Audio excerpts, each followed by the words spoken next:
Čau,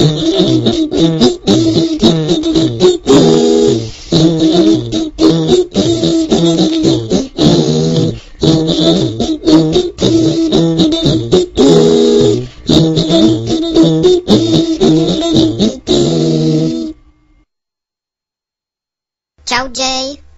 Ahoj, Kay. Tak co? Jak jsi se dnes najedl? Počkej, moment. Trávím. Vidíš? No teda, kde jsi se takhle nadlábl? Typuju to na nějaký bufet. Nepak, šel jsem k novákům odvedle. Vůbec si nehlídají svoje talíře před obědem.